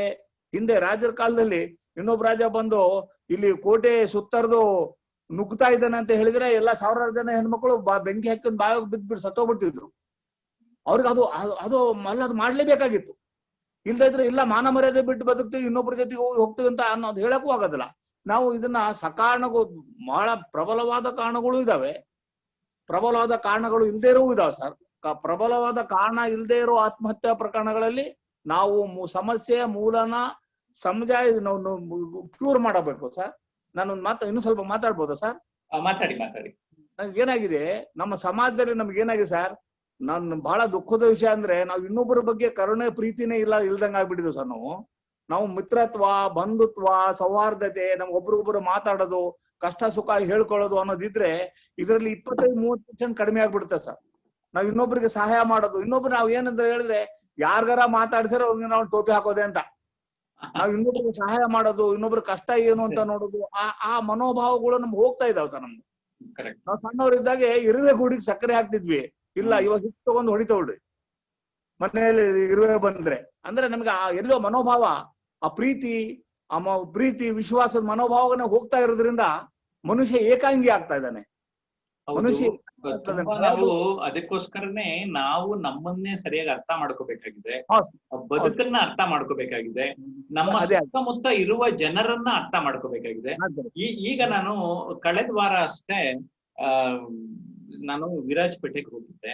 ಅಲ್ಲಿ ಒಂದು 80 ಜನ ಮಹಿಳಾ ಉದ್ಯಮಿಗಳನ್ನ ಅಡ್ರೆಸ್ ಮಾಡಿದೆ. ನನ್ಗೆ ಆಮೇಲೆ ಆರ್ಗನೈಸರ್ ಹೇಳಿದ್ರು, ಸರ್ ಇಲ್ಲಿ ಬಂದಿರೋ ಮಹಿಳೆಯರು ಸಾಮಾನ್ಯ ಅಲ್ಲ ಸರ್, ಎಲ್ಲಾ ಮನೇಲಿ ಇದ್ಕೊಂಡೆ ಕೆಲಸ ಮಾಡ್ತಾರೆ, ಮಿನಿಮಮ್ ಅಂದ್ರೆ 50,000 ದುಡಿತಾರಂತೆ ಅಡಿಷನಲ್ ಆಗಿ ಅವರು. ಸರಿ ರೆಗ್ಯುಲರ್ ಇನ್ಕಮ್ ಅಲ್ದಲೇನೆ ಯಾವ ITBT ಬೇಕು ಇಲ್ಲ. ಅವರು ರೆಗ್ಯುಲರ್ ಇನ್ಕಮ್ ಅಲ್ದಲೆ ಅಡಿಷನಲ್ ಇನ್ಕಮ್ ಆಗಿ ಮಹಿಳೆಯರು ದುಡಿತಾ ಇರೋದನ್ನ ನಾನ್ ನಿಮ್ಗೆ ಹೇಳಿದೆ. ಅವರು ಫ್ಯಾನ್ಸಿ ಗಣಪತಿ ಅಂದ್ಬಿಟ್ಟು ಅವ್ರ ಲೇಡಿ ಎಷ್ಟು ಚೆನ್ನಾಗಿ ಎಕ್ಸ್ಪ್ಲೈನ್ ಮಾಡ್ತಾರೆ ಅಂತ ಅಂದ್ರೆ, yes sir it is possible. ನಾವ್ ಇವರೆಲ್ಲ ಮಿನಿಮಮ್ ಈಗ 1 ಲಕ್ಷ ದುಡಿಬೇಕು ಅಂತ ಡಿಸೈಡ್ ಮಾಡವ್ರೆ ಸರ್. ಆಮೇಲೆ ಸರ್ ನಾವು second level income, third level income, different sides ಇಂದ ನಮ್ಗೆ ಇನ್ಕಮ್ ಬರಬೇಕು. ಆ ತರ ಇದ್ರೆ ಮಾತ್ರ ನಾವು ಈ ಕರೋನಾ ಟೈಮ್ ಆಗ್ಲಿ ಇನ್ನೊಂದ್ ಟೈಮ್ ಏನೇ ಬರ್ಲಿ ನಾವು ಫೈನಾನ್ಷಿಯಲಿ ಸ್ಟ್ರಾಂಗ್ ಆಗ್ಲಿಕ್ಕೆ ಸಾಧ್ಯ ಅಂತ. ಸೊ ನೀವೊಂದು ಪ್ರಶ್ನೆ ಕೇಳಿದ್ರಿ, ನಾವು ಇನ್ಕಮ್ ಅನ್ನ ಮತ್ತಷ್ಟು ನೆಕ್ಸ್ಟ್ ಲೆವೆಲ್ಗೆ ತಗೊಂಡು ಹೋಗೋದು, ಮಾನಸಿಕವಾಗಿ ಮತ್ತಷ್ಟು ಸದೃಢರಾಗುವಂಥದ್ದು, ಭಾವನಾತ್ಮಕವಾಗಿ ಎಲ್ಲರ ಜೊತೆ ಪ್ರೀತಿ ವಿಶ್ವಾಸ ಸ್ನೇಹವನ್ನ ಸಂಪಾದನೆ ಮಾಡಿದ್ರೆ ಅದು ಕೂಡ ನಮ್ಗೆ ಸಹಾಯ ಮಾಡ್ತದೆ. ಇನ್ನು ಮನಸ್ಸಿಗೆ ಖುಷಿ ಕೊಡುವಂತಹ ಅಭ್ಯಾಸಗಳು ಏನ್ ಮಾಡ್ತದೆ ಅಂತ ಅಂದ್ರೆ ನಮ್ಮನ್ನ ಯಾವತ್ತು ಕೆಟ್ಟ ದಾರಿಗೆ ಕೊಂಡೊಯ್ಯೋದಿಲ್ಲ, ಅದು ಕೂಡ ಸಹಾಯ ಆಗ್ತದೆ. ಅದ್ರ ಜೊತೆಗೆ ನಾವು ಪ್ರಾಮಾಣಿಕತೆಯನ್ನ ಉಳಿಸ್ಕೊಂತಾ ಇದ್ರೆ, ನೀವು ಗಮನಿಸಿ 1,000 ಅಥವಾ 1 ಕೋಟಿಗೆ ಒಬ್ರು ಪ್ರಾಮಾಣಿಕತೆ ಇರೋರ್ನ ಅಪ್ರಾಮಾಣಿಕರು ಸಾಯಿಸ್ತಾರೆ. ನಾನು ಕೆಲವು ವಿಷಯಗಳನ್ನ ಗಮನಿಸ್ತಾ ಇದ್ದೆ. ಆದ್ರೆ ಈ ಅಪ್ರಾಮಾಣಿಕರನ್ನ ಮಾಡಿದಾಗ ಅವ್ರಿಗೆ ಅವಮಾನ ಆಗಿ ಸಾಯೋರು ಜಾಸ್ತಿ ಅಂತ ಗಮನಿಸಿದ್ದೇನೆ. ಅಂದ್ರೆ ಯಾರು ಪ್ರಾಮಾಣಿಕರಾಗಿರ್ತಾರೆ ಅವರು ಯಾಂತದೇ ಸಂದರ್ಭ ಬರ್ಲಿ ಲೆಟ್ ಮೀ ಫೇಸ್ ಇಟ್ ಅಂತ ಫೇಸ್ ಮಾಡ್ತಾರೆ. ಯಾರೇ ಕೇಳಿದ್ರು ಎಸ್ ಹೌದ್ರಿ ನಾನ್ ಮಾಡಿದ್ದೀನ್ರಿ ಅಂತ ಧೈರ್ಯ ಬರ್ತದೆ. ಆದ್ರೆ ಅಪ್ರಾಮಾಣಿಕರಾಗಿದ್ರೆ, ನಾವೇ ಕಳ್ತನ ಮಾಡಿದ್ರೆ ನಮ್ಗ ಆ ಧೈರ್ಯ ಬರೋದಿಲ್ಲ. ಹಾಗಾಗಿ ಯಾವುದೇ ಹಣ ಸಂಪಾದನೆಗಾಗ್ಲಿ ನಮ್ಮ ಮಾರ್ಗವನ್ನ ಸರಿಯಾಗಿ ಇಟ್ಕೊಂಡಿದ್ದಾಗ ಆ ಭಯ ಬರೋದಿಲ್ಲ. ಎಷ್ಟೊಂದ್ ಜನ ಹಣ ಜಾಸ್ತಿ ಇದ್ದಾಗ ಅವ್ರ ಮನೇಲಿರೋ ಒಡವೆಗಳನ್ನೆಲ್ಲ ಯಾರ್ದಾರು ಬಡವ್ರ ಮನೆಗೆ ಕಳ್ಸಿಟ್ಟಿರ್ತಾರೆ. ಮದುವೆ ಮನೆಗೆ ಎಲ್ಲರೂ ಹೋಗ್ಬೇಕು ಅಂದ್ರೆ ಅಲ್ಲಿ ಹೋಗ್ಬಿಟ್ಟು ಹಾಕೊಂಡೋಗಿ ಮತ್ತೆ ಅವ್ರ ಮನೇಲಿ ಇರ್ತಾರೆ. ಏನಕ್ಕೆ ಅಂದ್ರೆ ಯಾವ ಕ್ಷಣದಲ್ಲಿ ರೈಡ್ ಆಗ್ಬಿಡ್ತದೋ ಬೇಡ ನಮ್ಮ ಮನೇಲಿ ಸಿಗಾಕೊಳ್ಳೋದು ಅಂತ ಯೋಚನೆ ಮಾಡ್ತಾರೆ ಅಲ್ವಾ. ಸೊ ಏನ್ ಬಂದಂಗಾಯ್ತು, ಅದ್ ಎಕ್ಸ್ಟ್ರಾ ಇರ್ಬೋದು ನಿಮ್ದು, ಆದ್ರೆ ನೀವು ಧೈರ್ಯವಾಗಿ ಎಕ್ಸಿಬಿಟ್ ಮಾಡಕ್ಕಾಗಲ್ಲ, ನಿಮ್ದು ಅಂತ ಅಲ್ಲ ಅಂತ ಅಂದ್ರೆ ಅದ್ರಲ್ಲಿ ಏನಂತ ವಿಶೇಷತೆ ಇದೆ ಅಂತ ಅನ್ಸಲ್ಲ. ಅದ್ರಲ್ಲಿಯೂ ನಮ್ಮ ಬದುಕಿನ ವಾಂಟ್ಸ್ ಮತ್ತೆ ನೀಡ್ಸ್ ನ ಕರೆಕ್ಟ್ ಆಗಿ ಅರ್ಥ ಮಾಡ್ಕೊಂಡ್ಬಿಟ್ರೆ ನಮ್ಗೆ ನಿಜವಾಗಿ ಏನ್ ಬೇಕಾಗಿದೆ, ಅಗತ್ಯ ಇದೆ, ಯಾವುದು ಅಗತ್ಯ ಇಲ್ಲ, ಇದೆರಡರ ಡಿಫ್ರೆನ್ಸ್ ನಮಗೆ ಸರಿಯಾಗಿ ಗೊತ್ತಾದ್ರೆ ನಮ್ಮ ಲೈಫ್ ಮತ್ತಷ್ಟು ಚೆನ್ನಾಗುತ್ತೆ ಅಂತ ನನ್ಗೆ ಅನ್ಸುತ್ತೆ. ಕಲಂದರ್ ಅವರೇ, ನಿಮ್ಮ ಅನಿಸಿಕೆ ಅಭಿಪ್ರಾಯಗಳಿಗೆ ಧನ್ಯವಾದಗಳು. ನಮ್ಮ ಮಂಜುನಾಥ್ ದಂಪತಿಗಳು ಏನ್ ಹೇಳ್ತಾರೆ ಕೇಳೋಣ. ಎಸ್ ಮಂಜುನಾಥ್ ಅಂಡ್ ಸರಸ್ವತಿ. ನಮಸ್ಕಾರ ಎಲ್ಲರಿಗೂ. ಈಗಿನ ಈ ಒಂದು ಪ್ರಪಂಚದ ಒಂದು ದೊಡ್ಡ ಆಘಾತ ಅಂತ ಹೇಳಿದ್ರೆ ಇದು ಆತ್ಮಹತ್ಯೆ ಅಂತ ಅನ್ನೋದು. ಆತ್ಮಹತ್ಯೆ ಅನ್ನೋದು ಏತಕ್ಕೆ ಬರುತ್ತೆ ಅಂತಂದ್ರೆ, ನಮ್ಮ ಭಾರತೀಯ ಸಂಸ್ಕೃತಿಯಲ್ಲಿ ಒಂದು ಸ್ಕೂಲಿಂದಾನೇ ತಗೊಳ್ಳೋಣ, ಆ ಮಕ್ಕಳಿಗೆ ಒಂದು ಪ್ರಾಕ್ಟಿಕಲ್ ನಾಲೆಡ್ಜ್ ಇರೋದಿಲ್ಲ. ಮತ್ತೆ ಒಂದು ಏನದು ನಮ್ಮ ಕಲ್ಚರ್, ನಮ್ಮ ವಿಶ್ವಾಸ, ಮಕ್ಕಳಿಗೆ ತಂದೆ ತಾಯಿ ಏನ್ ಮಾಡ್ತಾರೆ, ನೀನ್ ಹಿಂಗ್ ಮಾಡ್ಬಾರ್ದು, ಹಿಂಗಾದ್ರೆ ಹಿಂಗಾಗುತ್ತೆ ಅಂತ ಭಯ ಕೊಟ್ಬಿಡ್ತಾರೆ. ಆ ಭಯ ಏನಾಗುತ್ತೆ, ಆ ಮಕ್ಕಳು ಸುಳ್ಳು ಕಡೆಗೆ ನೋಡ್ತಾ ಇರ್ತಾರೆ. ಈ ಕೆಲವು ಕೆಲ್ಸನ ಅವರು ನಾನ್ ಮಾಡ್ಬೇಡ ಅಂತ ಹೇಳ್ತಾರೆ. ಅದಕ್ಕೆ ಕ್ವಶನ್ ಕೇಳ್ತಾರೆ ಮಕ್ಳು, ಯಾತಕ್ ಮಾಡ್ಬಾರ್ದು ಅನ್ನೋದಕ್ಕೆ ಅವರು ಸರಿಯಾಗಿ ಉತ್ತರ ಕೊಟ್ಟಿರೋದಿಲ್ಲ. ಆಗ ಮಕ್ಳು ಆ ಮಾತು ಕೇಳೋದಿಕ್ ಹೋಗೋದಿಲ್ಲ. ಏನಂತಾರೆ, ಸುಳ್ಳು ಯಾಕೆ ಹೇಳ್ತಾ ಇದಾರೆ, ಇದನ್ ಮಾಡ್ಬೇಡ ಅಂತ ಯಾಕೆ ಹೇಳ್ತಾ ಇದಾರೆ, ನನ್ ಏನಕ್ಕೆ ಗೊತ್ತಾಗ್ತಾ ಇಲ್ವಲ್ಲ, ಅದನ್ನ ಮಾಡಿ ನೋಡೋಣ ಅಂತ ಹೇಳಿ ಕೆಲವನ್ನ ಮಾಡಕ್ ಹೋಗ್ತಾರೆ. ಆ ಮಾಡಿದಾಗ ಅವ್ರ ಗಾಬರಿ, ಅವರಲ್ಲಿರೋ ವಿಶ್ವಾಸಗಳು, ಅವರಲ್ಲಿರೋ ಧೈರ್ಯ ಪ್ರತಿಯೊಂದನ್ನು ಕಳ್ಕೊತಾರೆ. ಇದೊಂದು ದೊಡ್ಡ ಕಾರಣ. ಯಾಕೆಂದ್ರೆ ಚಿಕ್ಕ ವಯಸ್ಸಿನಲ್ಲೇ ಆ ಮೈಂಡ್ ಅವ್ರಿಗೆ ಭಯ ಒಂದು ಆವೃತ್ತಿ ಪಟ್ಕೊಂಡ್ಬಿಡುತ್ತೆ. ಮತ್ತೆ ಇದನ್ನ ಶಾಲೆಯ ಆ ಒಂದು ವಯಸ್ಸಿನಲ್ಲೇ ನಾವು ಇದನ್ನ ಸರಿ ಮಾಡೋದಕ್ಕೆ ಒಂದು ಪ್ರಯತ್ನ ಮಾಡ್ಬೇಕು. ಶಿಕ್ಷಕರಾಗಲಿ, ನಮ್ಮ ತಂದೆ ತಾಯಿಗಳಾಗಲಿ, ಒಂದು ವಾತಾವರಣದಲ್ಲಿರುವಂತಹ ಸಂಬಂಧಿಕರಾಗಲಿ, ಸ್ನೇಹಿತರಾಗ್ಲಿ, ಪ್ರತಿಯೊಬ್ಬರು ಆ ಮಕ್ಕಳಿಗೆ ಒಂದು ವಿಶ್ವಾಸನ ತುಂಬಿದಾಗ ಪ್ರತಿಯೊಂದು ವಿಷಯದಲ್ಲೂ ಆಗ ಈ ಒಂದು ಇದಕ್ಕೆ ಮಕ್ಕಳು ಬರದೇ ಇರೋದಕ್ಕೆ ಒಂದು ದೊಡ್ಡ ಸಹಾಯ ಮಾಡುವಂತಾಗುತ್ತೆ. ಮತ್ತೆ ಇನ್ನೊಂದೇನು ಅಂತಂದ್ರೆ, ನಮ್ಮ ಮಧ್ಯವಯಸ್ಕರು ಈಗ ನೆಕ್ಸ್ಟ್ ಕಾಲೇಜ್ ಲೆವೆಲ್ ಬಂದಾಗ ಹಣಕಾಸಿನ ತೊಂದರೆ, ಸಂಸಾರದ ಒಂದು ಜಿಗುಪ್ಸೆ, ಮತ್ತೆ ಅವರಲ್ಲಿರುವಂತಹ ಒಂದು ವಿದ್ಯಾರ್ಹತೆ, ಕೆಲಸ ಸಿಗದೆ ಇರುವಂತದ್ದು, ಹೀಗೆ ಆ ಒಂದು ವ್ಯವಸ್ಥೆಯಲ್ಲಿ ಹಣಕಾಸಿನ ತೊಂದರೆ ಇರುತ್ತೆ. ಮತ್ತೆ ನಿರುದ್ಯೋಗದ ತೊಂದರೆಗಳಿದ್ದಾಗ ಈ ಅಡಲ್ಟ್ಸ್ ಯೌವನ ವಯಸ್ಸಿಗೆ ಬಂದವರು ಮಕ್ಕಳು ಆ ಒಂದು ಇದನ್ನ ಫೇಸ್ ಮಾಡಕ್ಕೆ ಬರಲ್ಲ ಅವ್ರಿಗೂ ಹಾಗೆ ಆಗಿರುತ್ತೆ. ಓದಿದ ತಕ್ಷಣ ಕೆಲಸ ಸಿಗ್ಬೇಕು, ಆಮೇಲೆ ಇದ್ರಲ್ಲಿ ಎಕ್ಸ್ಪೆಕ್ಟೇಷನ್ ಸಿಕ್ಕಾಪಟ್ಟೆ ಇದೆ. ನನಗೆ ಇದ್ರಲ್ಲಿ ಆದ ತಕ್ಷಣ ಈಗ ಸಿಕ್ಬಿಡ್ಬೇಕು, ಇದಾಗ್ಬಿಡ್ಬೇಕು ಅನ್ನೋ ಒಂದು ಎಕ್ಸ್ಪೆಕ್ಟೇಷನ್ ಇಟ್ಕೊಂಡಿರ್ತಾರೆ ಈ ವಯಸ್ಸಲ್ಲಿ. ಆ ವಯಸ್ಸಿನ ಒಂದು ಎಕ್ಸ್ಪೆಕ್ಟೇಷನ್ ಸರಿ ಹೋಗ್ಲಿಲ್ಲ ಅಂದ್ರೆ ಕೆಲವರಿಗೆ ತಡ್ಕೊಳ್ಳೋ ಶಕ್ತಿ ಇರೋದಿಲ್ಲ. ಆ ಶಕ್ತಿನಲ್ಲಿ ಕೆಲವರು ಈ ಒಂದು ಫೀಲ್ಡ್ ಹೋಗ್ತಾರೆ. ಆ ಟೈಮಲ್ಲಿ ನಾವು ಅವರಿಗೆ ಒಂದು ಒಳ್ಳೆಯ ವಾತಾವರಣವನ್ನು ಸೃಷ್ಟಿಸಿ ಇದನ್ನೆಲ್ಲ ಬರ್ದೇ ಇರೋದಕ್ಕೋಸ್ಕರ ಆ ವಿದ್ಯಾರ್ಥಿ ಇರುವ ವಯಸ್ಸಿನಲ್ಲೇ ಇದನ್ನೆಲ್ಲ ನಾವು ತಿಳುವಳಿಕೆ ಕೊಡ್ಬೇಕು. ಇದನ್ನ ಒಂದು ಸಪರೇಟ್ ಒಂದು ಲೆಸನ್ ಅಂತ ಹೇಳಿ ಅವ್ರಿಗೆ ಪ್ರಾಕ್ಟಿಕಲ್ ನಾಲೆಡ್ಜ್ ಕೊಡ್ಬೇಕು. ಆ ಕೊಟ್ಟಾಗ ತುಂಬಾ ಮಕ್ಕಳು ಈ ಒಂದು ಇದನ್ನ ಮಾಡ್ಕೊಳ್ಳೋದಿಲ್ಲ. ಮತ್ತೆ ಇನ್ನೊಂದು ಅಂದ್ರೆ ಸೆಕ್ಸ್ ಎಜುಕೇಶನ್ ಇಲ್ಲ. ನಮ್ಮ ಭಾರತೀಯ ಒಂದು ಸಂಸ್ಕೃತಿನಲ್ಲಿ ಸೆಕ್ಸ್ ಎಜುಕೇಶನ್ ಹೇಳ್ಕೊಡೋದಿಲ್ಲ.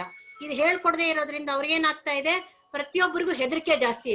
ಏನಾದ್ರು ಒಂದ್ ಮಾಡ್ಕೊಂಡ್ಬಿಟ್ರೆ ಅಯ್ಯೋ ನನಗೆ ಏನೋ ನಾನು ತಪ್ಪು ಮಾಡಿದೀನಿ, ನಾನು ಅದರಿಂದ ಹೊರಗೆ ಬರಕ್ ಆಗಲ್ಲ, ನನಗೆ ತುಂಬಾ ಅಂದ್ರೆ ತಂದೆ ತಾಯಿಯಿಂದ ನನ್ನ ಸ್ನೇಹಿತರಿಂದ ಪ್ರತಿಯೊಂದ್ ಕಡೆಯಿಂದನೂ ಅವಮಾನ ಆಗತ್ತೆ ಅಂತ ಹೇಳಿ ತುಂಬಾ ಮಕ್ಕಳು ಆತ್ಮಹತ್ಯೆ ಮಾಡ್ಕೊಳಕ್ ಇದೊಂದು ದೊಡ್ಡ ಕಾರಣ ಆಗಿದೆ. ಇದೊಂದು ತುಂಬಾ ಬ್ಯಾಕ್ವರ್ಡ್ ಅಂತ ಹೇಳ್ಬೋದು ನಮ್ಮ ಭಾರತೀಯ ಒಂದು ಇದ್ರಲ್ಲಿ. ಸೆಕ್ಸ್ ಎಜುಕೇಶನ್ ಇಲ್ವೇ ಇಲ್ಲ. ಅದಕ್ಕೋಸ್ಕರ ತುಂಬಾ ಹೆಣ್ಮಕ್ಳಾಗ್ಲಿ ಗಂಡು ಮಕ್ಳಾಗ್ಲಿ ಯಾವುದೇ ಒಂದು ಕೆಟ್ಟ ಒಂದು ಮಾಡಿದಾಗ ಅವ್ರಿಗೆ ಹೊರಗೆ ಬರೋದಕ್ಕೆ ಒಂದು ಪ್ರಯತ್ನಗಳಾಗೋದಿಲ್ಲ. ಇದರಿಂದ ಒಂದು ತುಂಬಾ ದೊಡ್ಡ ಪನಿಷ್ಮೆಂಟ್ ಅಂತ ಹೇಳಕ್ ಹೋಗ್ತೀನಿ. ಮಾನವ ಜೀವನ ಅನ್ನೋದು ಒಂದು ಮುಕ್ತಿ ಪ್ರಧಾನ. ಅದಕ್ಕೆ ಮುಕ್ತಿ ಅನ್ನೋದಿದೆ. ಅಲ್ಲಿವರೆಗೂ ನಾವು ಅದನ್ನ ಹೇಗೆ ಅಂತ ಅನುಭವಿಸ್ಕೋಬೇಕು. ಆ ಜೀವನವನ್ನ ಸಂತೋಷ ಪಡ್ಬೇಕು, ಮತ್ತೆ ಸೇವೆ ಮಾಡ್ಬೇಕು. ಪ್ರತಿಯೊಂದರಲ್ಲೂ ನಾವು ಆ ಸಂತೋಷ, ಉಲ್ಲಾಸ, ಉತ್ಸಾಹನ ನಾವು ಪಡ್ಕೊಂಡು ಹೋಗ್ತಾ ಇರ್ಬೇಕು. ವಿಶ್ವಾಸನ ಕಳ್ಕೊಂಡ್ಬಿಟ್ರೆ ನಮ್ಮ ಮಾನವೀಯತೆ ಅನ್ನೋದು ಸತ್ತೋಗುತ್ತೆ. ಅದಕ್ಕೋಸ್ಕರ ಆ ಮಾನವೀಯತೆಯನ್ನು ಮರಿಬಾರ್ದು. ನನ್ನ ಸಂಬಂಧ ಎಲ್ಲದಕ್ಕಿಂತ ಮುಖ್ಯ. ಇಂಡಿವಿಜುವಲಿ ನಾವು ಥಿಂಕ್ ಮಾಡ್ಬೇಕು. ನಾನೇನು, ನನ್ನ ಸಂಬಂಧ ಏನು, ನಾನು ಹುಟ್ಟಿರೋದೇನಕ್ಕೆ, ನನ್ನ ಸಮಾಜದ ಕೊಡುಗೆ ಏನು, ನನ್ನ ಸಂಸಾರಕ್ಕೆ ಏನು, ನಾವು ಮಾಡೋ ಸೇವೆಗಳ ಪ್ರತಿಯೊಂದು ಹೆಜ್ಜೆಗೂ ನನ್ನ ಸಂಬಂಧ ಹೇಗಿರ್ಬೇಕು. ಹೀಗೆ ನಾವು ಒಂದೊಂದ್ರಲ್ಲೂ ನಮ್ಮ ಜೀವನವನ್ನು ಸಾಗಿಸ್ಕೊಂಡಾಗ ನನ್ನ ಸೇವೆ ನನ್ನ ಜವಾಬ್ದಾರಿ ಅಂತ ಹೇಳಿದ್ ಮಾಡ್ಬೇಕು. ಭಯ ಮತ್ತೆ ಧೈರ್ಯ, ಇದನ್ನ ಎರಡನ್ನೂ ಭಯನ ತುಂಬಾ ತಗೊಳ್ಬಾರ್ದು, ಧೈರ್ಯವಾಗಿ ಸಾಧಿಸ್ಬೇಕು. ಏನೇ ಆದ್ರೂ ನನಗೆ ನಿಭಾಯಿಸೋ ಒಂದು ಶಕ್ತಿ ಇದೆ ಅಂತ ತೋರಿಸ್ಕೊಟ್ಟಾಗ ನಾವು ಈ ಒಂದು ಇದನ್ನ ಇದನ್ನ ತಡೆಯೋದಕ್ಕೆ ಆಗತ್ತೆ. ಮತ್ತೆ JP ಸರ್ ಹತ್ರ ಒಂದು ಕ್ವಶನ್ ಕೇಳಕ್ ಇಷ್ಟಪಡ್ತೀನಿ. ಈಗ ಎಲ್ಲಾರು ತುಂಬಾ ಧೈರ್ಯವಂತರು ಅಂತ ಹೇಳ್ಕೊಂಡು ಮಾಡ್ತಾ ಇರ್ತಾರೆ. ಆದ್ರೆ ಕೆಲವು ಸಂದರ್ಭದಲ್ಲಿ ಈ 3 ವಿಷಯದಲ್ಲಿ ಅವರು ಹೊರಗ್ ಬರಕ್ ಆಗೋದಿಲ್ಲ. ಯಾಕೆಂದ್ರೆ ಈಗ ಭಯ ಅಂತ ಹೇಳೋದು ದೊಡ್ಡ ದೊಡ್ಡ ಅಧಿಕಾರಿಗಳು, ಅವಮಾನ, ಮತ್ತೆ ಇನ್ನೊಂದು ಹಣಕಾಸಿನ ಸಮಸ್ಯೆ. ಈ 3ರಿಂದನೂ ಕೆಲವರು ನಿಭಾಯಿಸ್ಕೊಂಡು ಬರಕ್ಕೆ ಆಗಲ್ಲ. ಅಂತವ್ರಿಗೆ ನೀವು ಏನಂತ ಮಾಹಿತಿ ಕೊಡಕ್ ಇಷ್ಟಪಡ್ತೀರಾ? ನಾನೀಗಾಗ್ಲೇ ಸೂಕ್ಷ್ಮವಾಗಿ ಉತ್ತರವನ್ನ ನೀಡಿದೆ. ಒಬ್ಬ IAS ಅಧಿಕಾರಿ, ಒಬ್ಬ ಕೋಆಪರೇಟಿವ್ ಬ್ಯಾಂಕ್ ನ ಹಿರಿಯ ವ್ಯಕ್ತಿ ಈ 5-6 ತಿಂಗಳೊಳಗಡೆ ಸೂಸೈಡ್ ಮಾಡ್ಕೊಂಡ್ರು ಅನ್ನೋದು ತುಂಬಾ ದೊಡ್ಡ ಸುದ್ದಿ ಆಯ್ತು. ಸೊ ನಾವು ಪ್ರಾಮಾಣಿಕತೆ ಕಡೆಗೆ ಹೋದಾಗ, ಧೈರ್ಯವಾಗಿ ನೇರವಾಗಿ ಸಂಪಾದನೆ ಮಾಡಿದಾಗ, ಇನ್ಕಮ್ ಟ್ಯಾಕ್ಸ್ ಅವ್ರು ಬಂದ್ರೆ ಬನ್ನಿ ಸ್ವಾಮಿ ತಗೊಳ್ಳಿ ಪೇಪರ್, ಕಾಫಿ ಟೀ ಕುಡಿತೀರಾ ನೋಡ್ಕೊಳ್ಳಿ ಆರಾಮಾಗಿ ಅಂತ ಟೆನ್ಷನ್ನೇ ಮಾಡ್ಕೊಳ್ಳಂಗಿಲ್ಲ, ಕರೆಕ್ಟ್ ಆಗಿ ಇಟ್ಕೊಂಡಿದ್ರೆ. ಸೊ ಲೆಕ್ಕಪತ್ರಗಳನ್ನ ಸರಿಯಾಗಿ ಇಟ್ಕೊಳ್ಳುವಂಥದ್ದು. ನನಗೆ ಸುಮಾರು ಜನ ಹೇಳ್ತಾರೆ, ಸರ್ ಮಧ್ಯರಾತ್ರಿ ರೈಡ್ ಆದ್ರೂ ನಾವು ಲೆಕ್ಕ ತೋರ್ಸಕ್ ರೆಡಿ ಇದ್ದೀವಿ ಸರ್. ಆ ಕಾನ್ಫಿಡೆನ್ಸ್ ನಮ್ಗೆ ಇದ್ರೆ ಮತ್ತೆ ಮಾಡ್ತಾ ಇರುವಂತಹ ಒಂದು ವ್ಯವಹಾರದಲ್ಲಿ ಈಗ ತೆರಿಗೆ ಕಟ್ಟುವಂಥದ್ದು ಕೂಡ ನಮ್ಮ ಸಾಮಾಜಿಕ ಒಂದು ಜವಾಬ್ದಾರಿ ಮತ್ತೆ ಹೊಣೆ. ನಮ್ಮ ದೇಶದಲ್ಲಿ ನಾವು ಈ ದೇಶದಲ್ಲಿ ಇದ್ದೀವಿ ಅಂದಾಗ ಈ ದೇಶದ ಕಾನೂನಿಗೆ ನಾವು ಗೌರವವನ್ನ ಕೊಡ್ಬೇಕು. ಸೊ ಅದನ್ನ ಮಾಡ್ತಾನೆ ನಾವು ಗಳಿಸ್ಕೊಳ್ಳೋದಕ್ಕೆ ನಮ್ಮ ಈ ಪ್ರಜಾಪ್ರಭುತ್ವ ರಾಷ್ಟ್ರ ಅವಕಾಶ ಕೊಟ್ಟಿದೆ. ಸೊ ಹಾಗಾಗಿ ಎಷ್ಟಿರುತ್ತೆ ದುಡ್ಡು ಅನ್ನೋದಕ್ಕಿಂತ ಮಾನಸಿಕ ನೆಮ್ಮದಿಯ ಮೇಲೆ, ಸಂತೋಷದ ಕೋಶೆಂಟ್, ಹ್ಯಾಪಿನೆಸ್ ಕೋಶೆಂಟ್ ಮೇಲೆ ಅವನು ಶ್ರೀಮಂತ ಅಂತ ಗುರುತಿಸ್ಬೇಕಾಗ್ತದೆ ನಾವು. ಎಷ್ಟೊಂದು ಜನ ಹತ್ರ ಬರೀ ಹಣ ಇರ್ಬೋದು, ಆದ್ರೆ ಒಳ್ಳೆ ಮನಸ್ಸು, ಒಳ್ಳೆ ಹೃದಯ, ಸಮಾಜ ಮುಖಿಯಾಗಿಲ್ದೇ ಇದ್ರೆ ಅದರಿಂದ ಏನು ಲಾಭ ಇಲ್ಲ.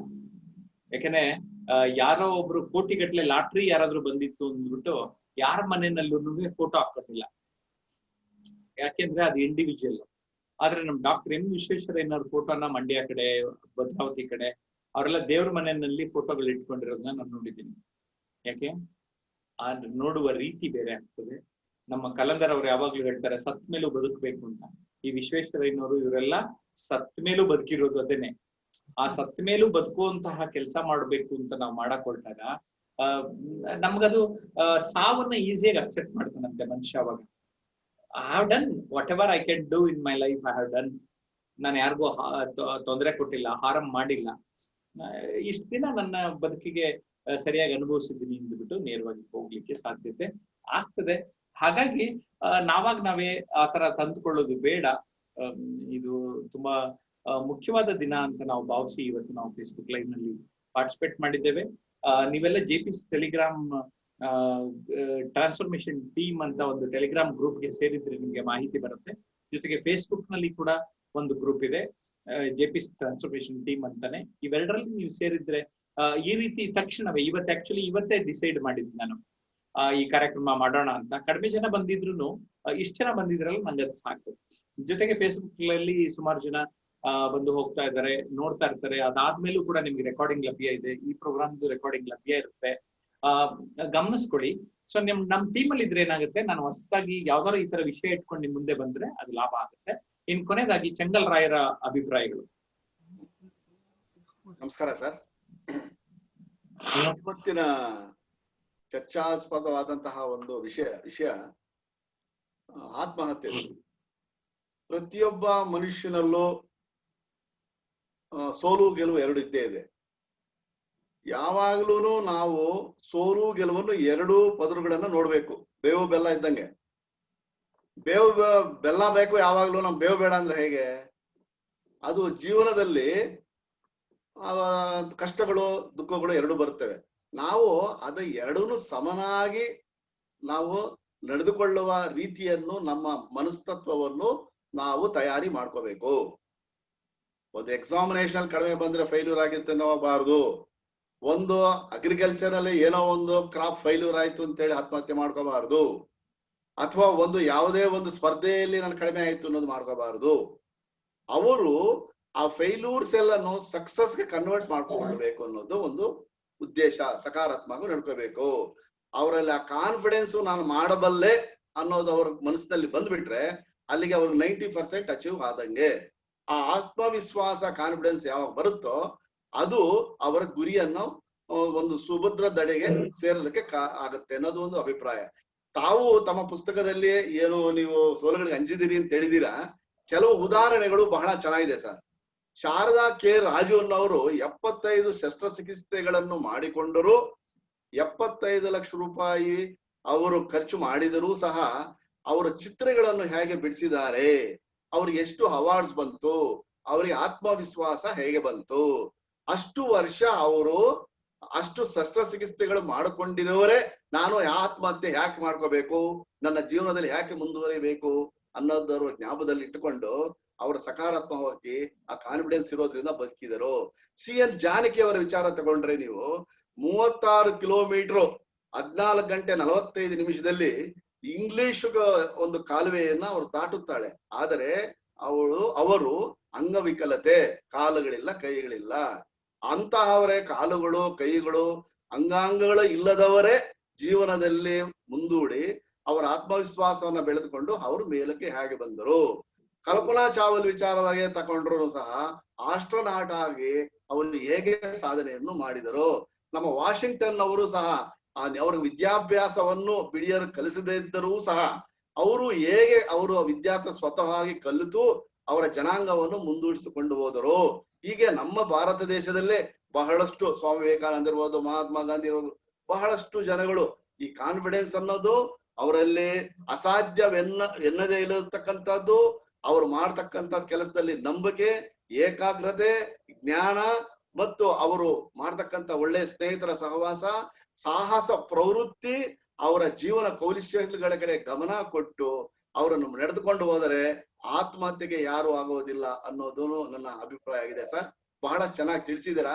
ಮತ್ತೆ ಈ ಒಂದು ನೀವು ಪುಸ್ತಕ ರೂಪದಲ್ಲಿ ಕೊಟ್ಟಿರ್ತಕ್ಕಂಥದ್ದು ಪ್ರತಿಯೊಬ್ಬರು ಇದು ಓದ್ಲೇಬೇಕು.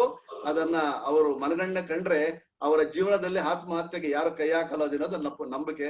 Thank you sir. Thank you Chengal ರಾಯರೇ.